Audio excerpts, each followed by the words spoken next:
Avez-vous déjà réfléchi à la raison pour laquelle certaines personnes semblent être hantées par des promesses qui ne sont jamais tenues? Il y a des gens qui portent des marques invisibles, des signes qui ne sont pas vus par les yeux ordinaires.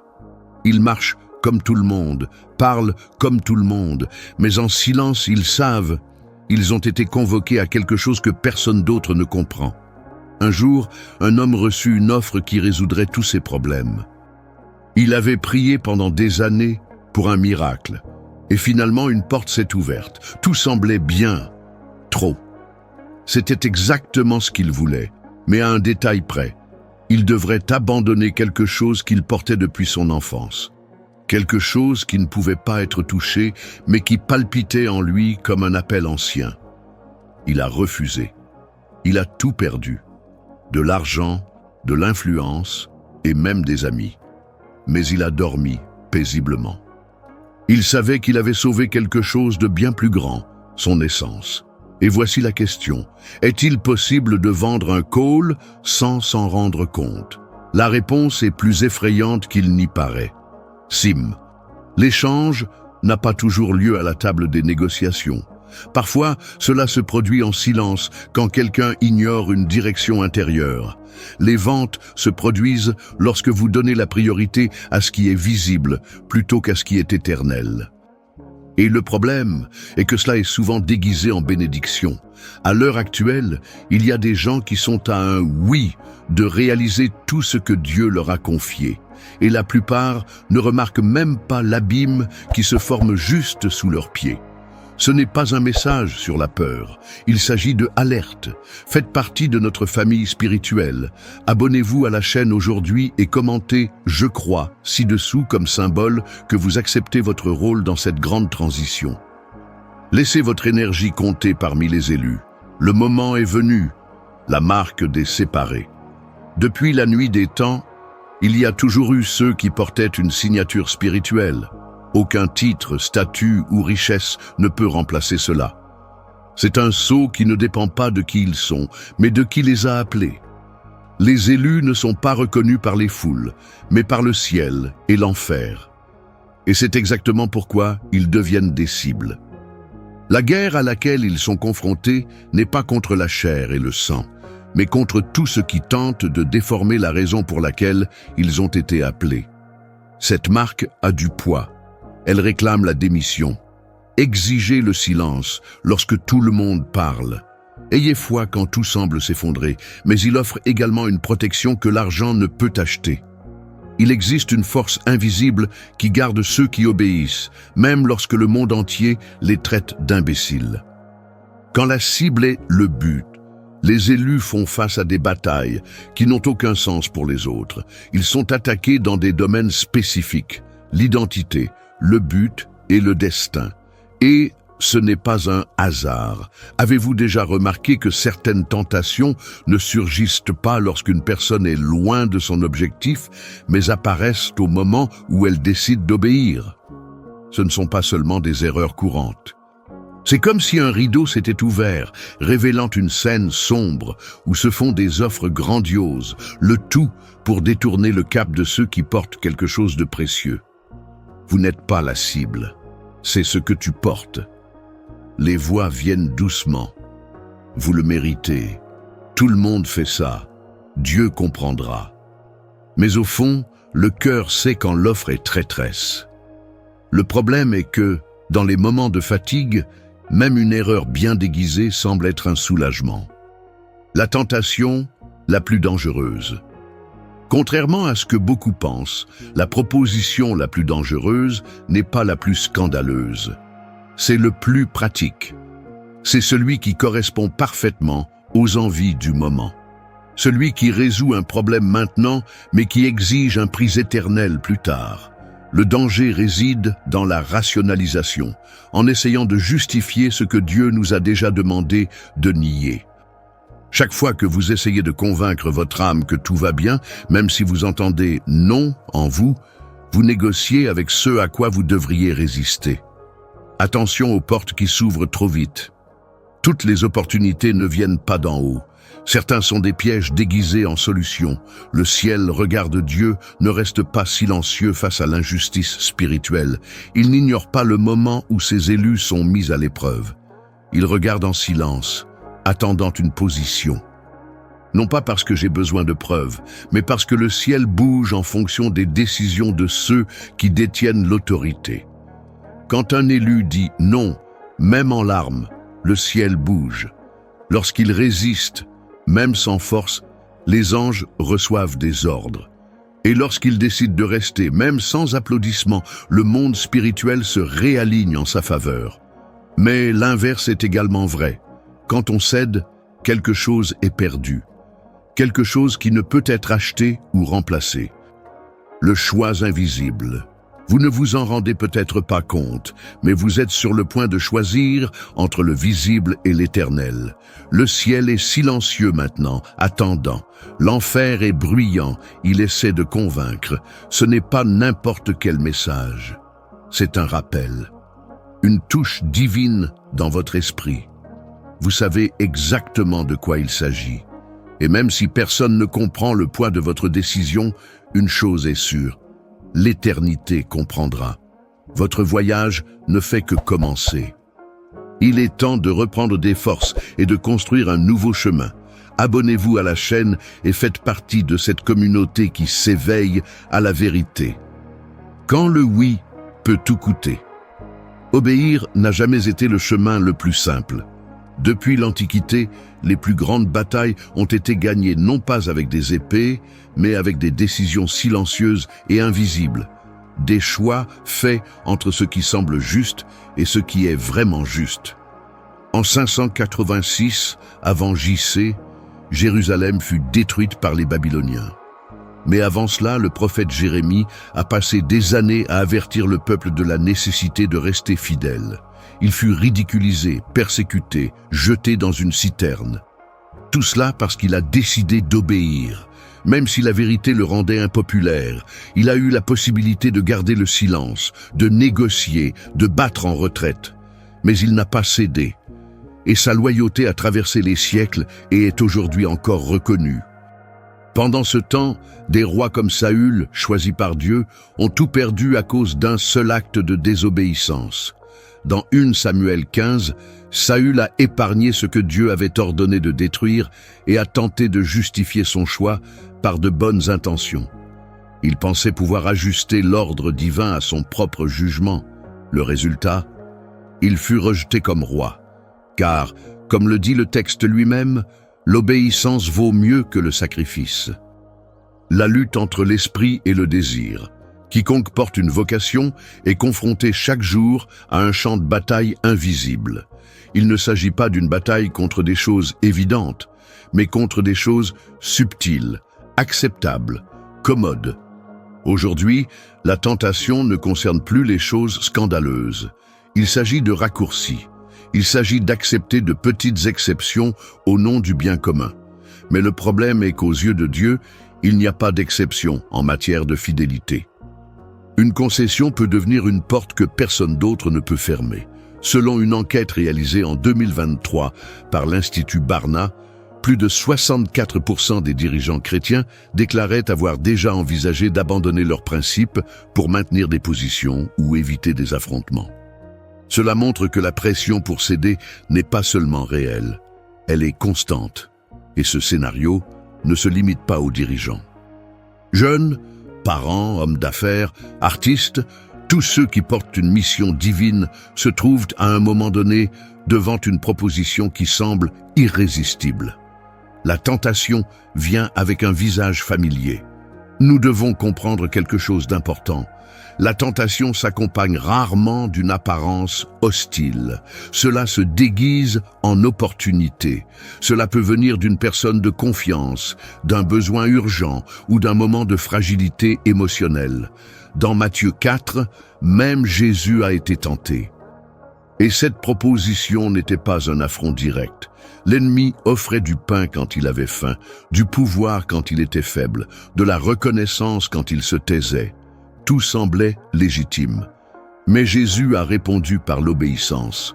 Sa victoire ne résidait pas sur un champ de bataille physique, mais dans les mots qu'il choisissait d'utiliser. Cela montre que la véritable obéissance se prouve dans les détails. C'est quand personne ne regarde. C'est quand la voix intérieure dit « ne l'accepte pas », mais tout autour crie « c'est maintenant ou jamais ». Le discours de la tentation. La tentation parle, et parfois elle semble avoir raison. Elle murmure « tu as besoin de ça ». Ce n'est pas si faux. Vous pourriez le regretter plus tard.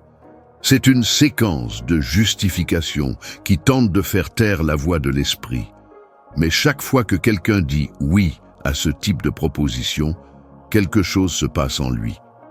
Cela n'est peut-être pas visible sur le moment, mais l'âme le ressent. L'obéissance ne garantit pas la facilité, mais elle garantit la préservation. Obéir peut entraîner des pertes immédiates. Les amis s'éloignent, les portes se ferment.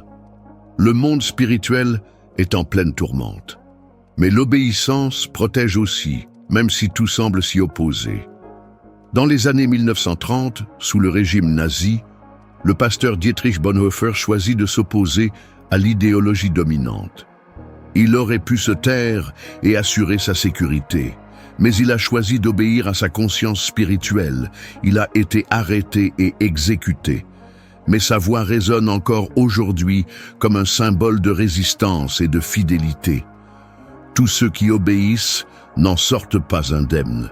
Mais le ciel se souvient de tous ceux qui obéissent, et c'est ce qui compte vraiment. Le moment de la décision. Aujourd'hui, le scénario se répète. Les gens sont confrontés à des choix qui semblent simples. Une signature, une amitié, un contrat, une relation. Tout cela semble inoffensif. Mais derrière cela, il y a un mouvement spirituel bien plus vaste. C'est pourquoi Dieu exige un positionnement. Il ne veut pas d'adeptes indécis. Il cherche les fidèles. Ceux qui restent fermes même quand il n'y a pas de public. Ceux qui préfèrent perdre maintenant pour ne pas le regretter plus tard. Restez là où vous avez été plantés. Tout ce qui brille n'est pas une bénédiction. Tout ce qui bouge n'est pas une direction. Il y a des moments où le plus grand acte de foi est de rester, rejeter l'invitation, non pas parce que c'est confortable, mais parce que c'est bien. Ce qui est en jeu n'est pas un instant, c'est une destination. Et lorsqu'il s'agit d'objectifs, tout écart peut coûter des décennies. Certains manquent quelques secondes et perdent des années. D'autres résistent quelques minutes et sont élevés à vie. L'obéissance n'est pas un choix facile, mais c'est un choix éternel. Ceux qui résistent au son séduisant de la tentation écrivent des histoires qui s'étendent sur plusieurs générations. Et aujourd'hui, c'est peut-être le moment de décider de quel côté de l'histoire vous vous situerez. Il est temps de reprendre des forces et de construire un nouveau chemin. Si cette vidéo vous semble logique, ne vous arrêtez pas là. Cliquez sur « Inscrivez-vous maintenant » et découvrez la prochaine étape vers votre transformation. La guerre que les yeux ne peuvent pas voir. Imaginez-vous vous réveiller un jour et réaliser que tout autour de vous semble normal, mais qu'à l'intérieur, quelque chose vous presse, vous inquiète, vous consume en silence. Vous essayez d'expliquer, mais personne ne comprend. Il n'y a aucune douleur physique, aucun problème apparent, juste un poids invisible. Ce n'est pas de l'anxiété. Ce n'est pas de la paranoïa, c'est un combat spirituel. Ce combat n'a pas commencé aujourd'hui, cela s'étend sur des millénaires. Depuis l'aube de la création, il y a eu une lutte permanente entre deux royaumes, l'un animé par la vérité, l'autre soutenu par la tromperie. Et le théâtre de cette bataille, plus que jamais, c'est le cœur des élus, la guerre qui précède la mission. Avant toute mission majeure, il y a une confrontation invisible. Moïse a fait face à une résistance spirituelle avant de libérer le peuple d'Égypte. Élie a été menacé par Jézabel après un grand exploit surnaturel. Jésus, avant de commencer son ministère, a été emmené dans le désert où il a été directement confronté au diable. Ces épisodes ne sont pas de simples coïncidences, c'étaient des stratégies. Avant que quiconque ne réponde à son appel, l'enfer s'avance pour tenter de faire taire, distraire ou détruire. C'est pourquoi nombre de ceux qui sont choisis connaissent des luttes internes si intenses. Ce sont des attaques mentales, un poids émotionnel inexpliqué, des blocages spirituels. Parce que l'ennemi sait que s'il ne l'arrête pas, il devra faire face aux conséquences de l'avancée de quelqu'un qui a un but. Le champ de bataille est l'esprit. L'esprit est le centre des plus grands conflits spirituels. Les pensées négatives, les accusations internes, les doutes et la peur sont des armes subtiles qui s'installent progressivement. Le but? Que l'élu se sabote, abandonne ou discrédite sa mission. Selon des études récentes en psychologie spirituelle, 72% des personnes qui ressentent une forte vocation sont également confrontées à d'intenses périodes de bouleversement émotionnel. Il ne s'agit pas de faiblesse, il s'agit de résistance spirituelle. Par conséquent, garder l'esprit aligné sur la vérité est aussi essentiel que toute action visible. La bataille commence par la pensée, mais se termine par un choix. Les forces adverses agissent en silence. Beaucoup de gens pensent que le bien et le mal sont faciles à identifier, mais la vérité est que les ténèbres savent se déguiser. Dans 2 Corinthiens 11 et 14, il est écrit que même l'adversaire lui-même se transforme en ange de lumière. Cela signifie que tout ce qui semble juste ne vient pas réellement de Dieu. La tromperie spirituelle est l'une des principales armes des ténèbres.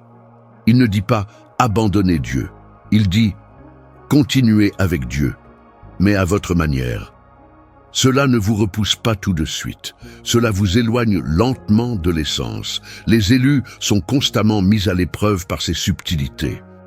Ce sont des propositions qui semblent bonnes, des gens qui parlent au nom de Dieu, des conseils qui semblent corrects, mais ils contiennent du poison déguisé en vertu. L'épreuve de la foi. Dans le livre de Job, nous voyons l'un des plus grands exemples de combat spirituel. Un homme intègre, qui n'avait rien fait de mal, a tout d'un coup tout perdu. Ses enfants, sa richesse, sa santé, sa réputation. Pourquoi ? Parce qu'il était testé dans le monde spirituel. Ce que l'enfer voulait, ce n'était pas la destruction matérielle. C'était le renoncement à la foi. Le but était simple, rompre le lien de Job avec Dieu. Ce même schéma se répète aujourd'hui. L'ennemi ne cherche pas seulement à causer de la souffrance, il souhaite que l'alliance soit retirée. Et le moyen le plus efficace, c'est l'usure. Petite perte continue, frustration répétée, prière sans réponse.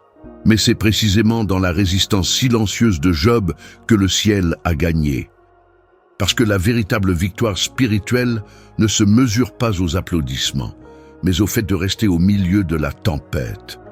La lumière brille toujours, même en pleine guerre, il existe une promesse qui ne se dément jamais. La lumière prévaut toujours. Jean 1, 5 déclare que la lumière brille dans les ténèbres et les ténèbres ne la domptent pas. Cela signifie que quelle que soit l'intensité de l'attaque, les élus ne sont jamais seuls. La présence divine se manifeste dans les moments les plus sombres, parfois non pas sous la forme de miracles visibles, mais dans la force d'endurer, dans la paix au milieu du chaos, dans le discernement pour percevoir ce que beaucoup ignorent. C'est à ce moment-là que la guerre se transforme en témoignage, car lorsqu'un élu survit à ce qui était censé le détruire, il devient une menace permanente pour les ténèbres. Une génération en feu. Nous vivons à une époque où les appels se multiplient, mais les attaques aussi. Des jeunes qui entendent la voix de Dieu, des adultes qui ressentent l'urgence d'un but, des familles entières qui s'éveillent spirituellement. Mais en même temps, l'oppression, la tromperie et la distraction augmentent. Ce n'est pas une coïncidence, c'est une réponse. Parce que chaque fois que Dieu élève quelqu'un, l'enfer répond avec fureur. C'est pourquoi la conscience spirituelle doit être aiguisée. Il ne suffit pas de prier, il faut surveiller. Il ne suffit pas de connaître les versets. Il est nécessaire de vivre ce que vous croyez. Votre guerre est la preuve de votre valeur. Si vous avez été confronté à une pression intense, à des luttes invisibles, à une fatigue inexpliquée, comprenez, Ce n'est pas un signe de faiblesse, c'est la preuve qu'il y a quelque chose de grand en vous, quelque chose qui menace l'empire des ténèbres. Le combat spirituel n'est pas une punition, c'est une confirmation. L'obscurité ne gaspille jamais d'énergie avec ceux qui ne présentent aucun risque. Si vous êtes testé, c'est parce que vous transportez suffisamment de lumière pour faire la différence. Et cette lumière, même si elle tremble, brille toujours. La guerre est peut-être intense, mais la victoire est certaine pour ceux qui restent. Partagez ces connaissances avec le monde. Ensemble, nous pouvons diffuser ce message et aider davantage de personnes à devenir libres. Abonnez-vous à la chaîne et envoyez cette vidéo à tous ceux qui ont besoin d'entendre cette vérité. Les voix d'en haut et la justice de Dieu. Il était tôt le matin quand Anna se réveilla en sursaut. Il avait fait un rêve si vivant qu'il sentait encore son cœur battre à tout rompre. Dans le rêve, une ville entière était remplie de ténèbres et au centre de celle-ci, une voix résonnait. Des avertissements ont été donnés, mais personne n'a écouté. Lorsqu'elle l'a dit à sa mère, elle a entendu « Ma fille, c'est juste dans ta tête ». Mais Anna le savait. C'était un signe. Ce que cette jeune fille a vécu, beaucoup le vivent en silence. Signe, rêve, sensation. Quelque chose à l'intérieur crie, mais la routine l'étouffe. Le ciel parle, mais est-ce que quelqu'un écoute encore? Prophétie, message d'avertissement. Depuis l'Antiquité, Dieu a toujours choisi des messagers pour avertir son peuple. Jérémie, par exemple, a prophétisé la destruction de Jérusalem pendant 40 ans, mettant en garde contre l'idolâtrie, la corruption et la froideur spirituelle. Et même après tant d'avertissements, cela a été ignoré. Le résultat, en 586 avant JC, l'Empire babylonien rasa la ville. Les prophéties n'ont jamais été de simples prédictions futures.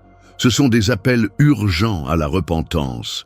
Ce sont des avertissements d'amour d'un père qui veut éviter le pire. Mais lorsqu'ils sont rejetés, le jugement devient inévitable. Aujourd'hui, les prophètes ne portent ni manteau ni bâton. Ils apparaissent dans des vidéos simples, des prédications courageuses ou même dans des rêves communs. Mais l'essence est la même. Le ciel parle, avertit, demande des commentaires. Justice et non-impulsivité. Dieu ne réagit pas de manière impulsive. Sa justice n'est pas vindicative, elle est équilibrée. Il donne toujours des chances avant d'agir. Et cela se retrouve tout au long de l'Écriture. Avant le déluge, Noé a construit l'arche pendant 120 ans, et pendant cette période, le peuple a été exhorté. Avant la destruction de Ninive, Jonas traversa la ville pendant des jours en criant l'avertissement. Même Sodome avait l'intercesseur Lot, qui essayait de sauver au moins les justes. Ce que nous voyons est un modèle, là où il y a le jugement. Il y avait auparavant la miséricorde. Là où il y a destruction, il y a d'abord eu compassion. La colère divine n'est pas cruelle, c'est une réponse au rejet continu de la vérité, le danger d'ignorer les signes. L'un des plus grands risques de la génération actuelle est de banaliser le sacré. Lorsque les avertissements deviennent fréquents, le cœur devient insensible. C'est comme quelqu'un qui entend toujours la même sirène. Au bout d'un moment, il ne fait plus attention. Cette indifférence spirituelle est dangereuse. Beaucoup confondent le silence de Dieu avec son approbation, mais en réalité, c'est souvent juste le temps de la miséricorde qui s'écoule. Selon des statistiques récentes des ministères prophétiques internationaux, environ 68% des messages impliquant un avertissement divin sont ignorés ou mal reçus par les églises. Il y a une résistance croissante aux messages qui confrontent, comme si parler de jugement était synonyme de fanatisme. Mais le plus grand acte d'amour divin est d'avertir avant l'effondrement. Dieu parle encore, mais rares sont ceux qui l'écoutent. Nous sommes entourés de bruit. Réseaux sociaux, divertissements, actualités, opinions. Au milieu de tout cela, la voix de Dieu essaie toujours d'atteindre les cœurs. Mais, comme à l'époque d'Élie, cela ne se produit pas sous la forme d'un tremblement de terre ou d'un incendie. mais sous la forme d'une brise douce, presque imperceptible. C'est pourquoi les élus doivent apprendre à discerner. Tout silence n'est pas une absence. Parfois, c'est une pause pour voir qui est attentif. Et quand Dieu parle, c'est toujours dans un but, éviter les chutes, réorienter les chemins et se rappeler que chaque décision a des conséquences. Sainte colère, pas de haine, mais de sainteté. Beaucoup de gens confondent la colère de Dieu avec le manque de contrôle, mais c'est exactement le contraire. La colère divine est une expression de sa sainteté. Il ne tolère pas le mal parce qu'il est pur.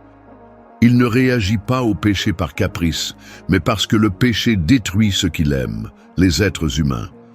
Dans Isaïe 26, 9, il est écrit « Quand tes jugements seront révélés sur la terre, les habitants du monde apprendront la justice. » En d'autres termes, c'est souvent dans la correction que le cœur apprend ce que l'amour n'a pas pu enseigner. Un appel mondial. Dans différentes parties du monde, les gens font l'expérience de visions, de révélations et de messages prophétiques. Des rapports récents en Corée du Sud, au Nigeria, au Brésil et aux États-Unis montrent une explosion de manifestations spirituelles sur le même ton. Repentance, préparation et sainteté. Cela révèle quelque chose d'important. Le jugement n'est pas local, il est global. Les avertissements ne sont pas isolés, ils sont des signes que quelque chose approche. Mais contrairement à ce que beaucoup pensent, Dieu n'est pas en colère parce qu'il veut détruire. Il est indigné parce qu'il a été ignoré. Dernière chance, personne ne sait quand sera la fin, mais tout le monde peut reconnaître quand il reçoit des alertes. Et la vérité est que beaucoup en sont à leur dernière chance. La justice divine n'échoue pas, mais laisse toujours le temps au changement. Dieu ne veut pas condamner, il aspire à la restauration, mais le temps de grâce a une limite. Et quand il s'épuise, ce qui vient, c'est le poids de la justice parfaite qui récompense chaque action, chaque choix, chaque rejet de l'appel. Les prophéties sont des signes d'amour. La justice divine est le reflet d'un Dieu qui prend au sérieux ce qui est saint. Il parle encore, envoie des messages, réveille les cœurs. Mais la question qu'il faut se poser est la suivante. Écoutons-nous toujours? Parce qu'ignorer un avertissement ne vous épargne pas le jugement. Cela ne vous rend tout simplement pas préparé à son arrivée. Pour ne manquer aucun message de Dieu, cliquez sur le bouton « Abonnez-vous ».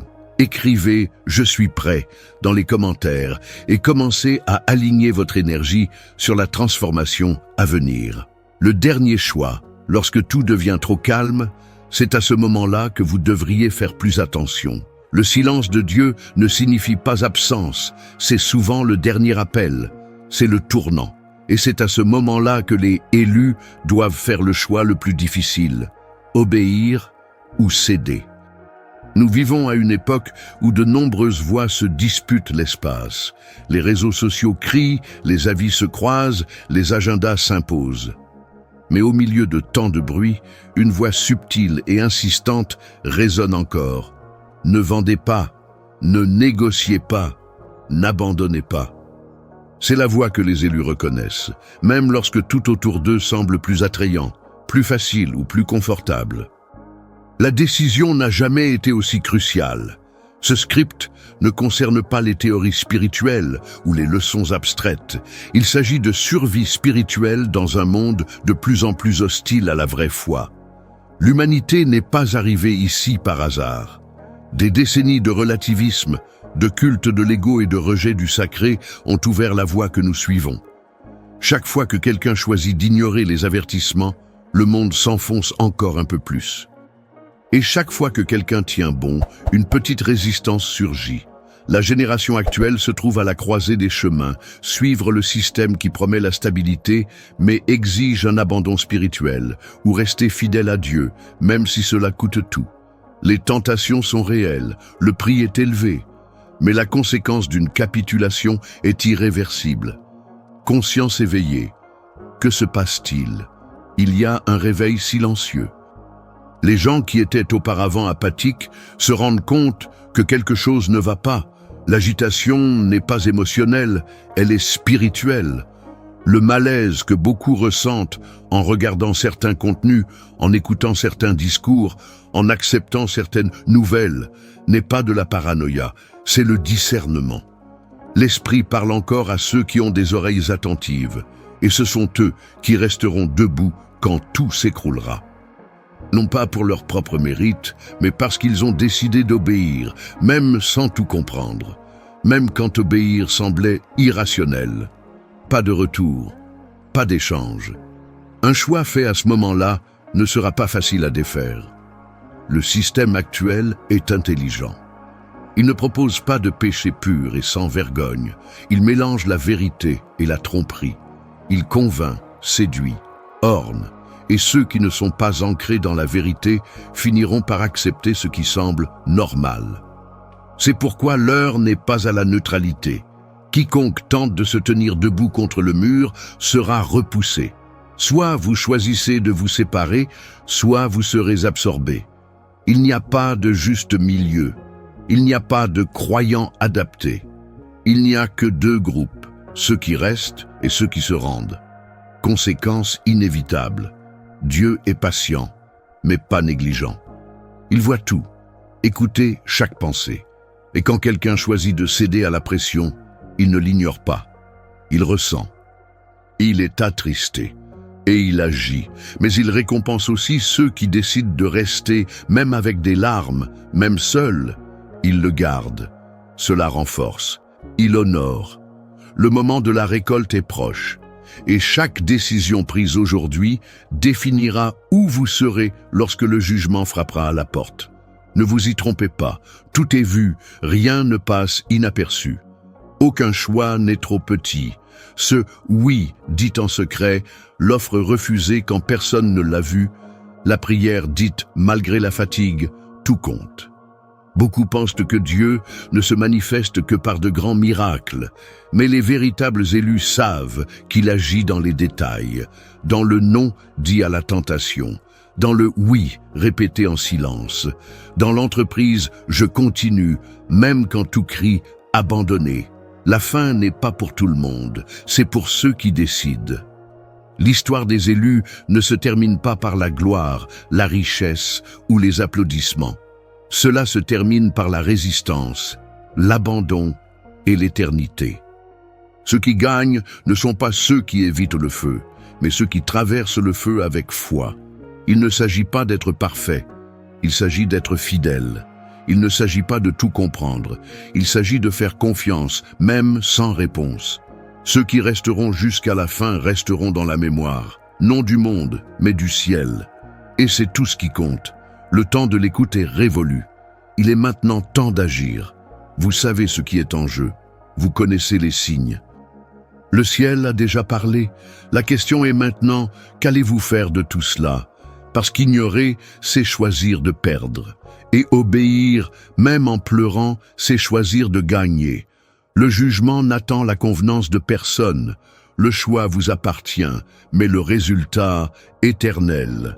Si vous ressentez cet appel en vous, abonnez-vous à la chaîne et écrivez « Je suis choisi » dans les commentaires. Déclarez que vous êtes prêt à recevoir ce qui vous est déjà réservé.